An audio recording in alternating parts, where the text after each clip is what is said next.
భారతదేశ స్వతంత్రాన్ని భారత ప్రజల స్వతంత్రత కాకుండా రాజకీయ పార్టీలకు, వ్యక్తులకు, మతాలకు అంటగట్టేసే కొంతమంది ఒక విషయాన్ని లేవనెత్తూ ఉన్నారు ఈ మధ్య. అదేంటిదంటే భారతదేశానికి 1947లోనే స్వతంత్రం వచ్చిన గోవా మాత్రం ఇంకొక 14 సంవత్సరాలు అంటే 1961 వరకు కూడా విదేశాల వారి చేతిలోనే ఉండిపోయింది ఏంటిది అనని. ఇక్కడ విదేశీ వారంటే పోర్చుగీస్ వారు. భారతదేశానికి స్వతంత్రం వచ్చే నాటికి గోవా ఇంకా పోర్చుగీస్ వారి ఆధీనంలోనే ఉండింది.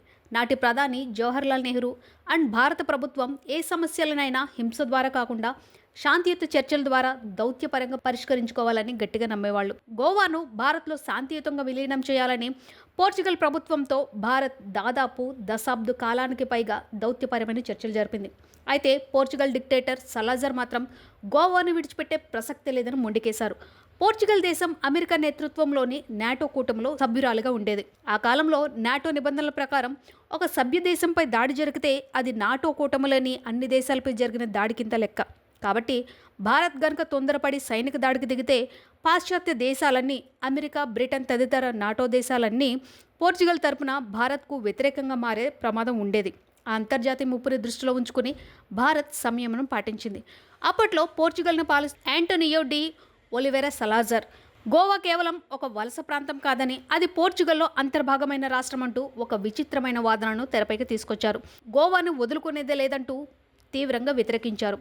1954-55 సంవత్సరాల్లో భారతదేశం నుండి వేలాది మంది సత్యాగ్రహులు గోవా విముక్తి కోసం శాంతియుతంగా గోవాలో ప్రవేశించారు. అయితే పోర్చుగీస్ సైన్యం వారిపై విచక్షణారహితంగా కాల్పులు జరిపి అనేక మందిని హింసించి హతమార్చింది.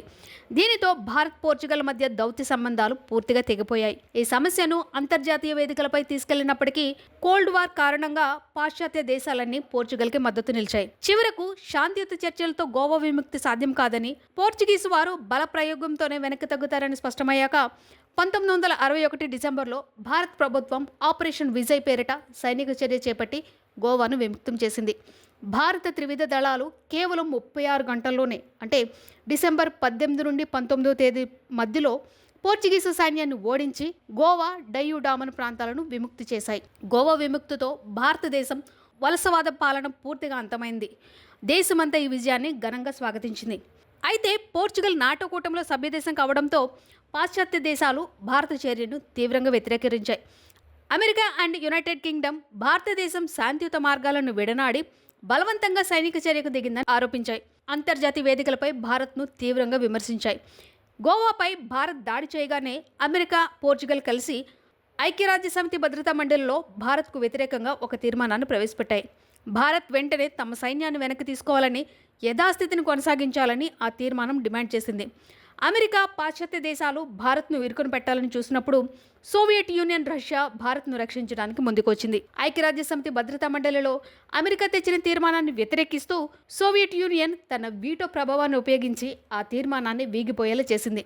రష్యా మద్దతు కారణంగా ఐరాసాలో భారత్పై ఎలాంటి అధికారిక ఆంక్షలు పడకుండా అప్పట్లో రక్షణ లభించింది. నాటో దేశాలు లేదా అమెరికా వ్యతిరేకించినప్పటికీ నాటి ప్రధాని జవహర్లాల్ నెహ్రూ మరియు భారత ప్రభుత్వం ఎలాంటి ఒత్తిళ్లకు తలంచలేదు. గోవా అనేది మా భారతదేశంలో అంతర్భాగం. వలసవాద పాలనను అంతం చేయడానికి మా సార్వభౌమాధికార హక్కు, దానిని రక్షించుకోవడానికి మేము ఎలాంటి చర్యకైనా వెనుకాడమంటూ భారత్ స్పష్టం చేసింది. ఆసియా, ఆఫ్రికా ఖండాల్లోని అనేక వలసవాద వ్యతిరేక దేశాలు భారతదేశ చర్యకు పూర్తి మద్దతుగా నిలిచాయి. ఈ నిజం తెలియని కొంతమంది పార్టీకి సంబంధించిన వాళ్ళు, మతానికి సంబంధించిన వాళ్ళు అప్పటి ప్రభుత్వం గోవా విషయంలో ఎలాంటి చర్యలు తీసుకోలేదు కాబట్టే గోవాకి భారత్కు స్వాతంత్రం వచ్చిన 14 సంవత్సరాల వరకు గోవా మన దేశంలో అంతర్భాగం కాలేదు అని అంటారు. బట్ వీళ్ళు నిజాలు తెలుసుకోరు, హిస్టరీ అనేది చెక్ చేయరు. ఆ అబద్ధాలని ప్రజలపైకి విసిరేసి భారతదేశ స్వతంత్రాన్ని కూడా కొన్ని పార్టీలకి, కొన్ని మతాలకు కల్పిస్తున్నారు. ఇలాంటి వాళ్ళకి ఖచ్చితంగా బుద్ధి చెప్పాలి. అలాంటి వాళ్ళని దేశ ద్రోహులుగా పరిగణించాలి.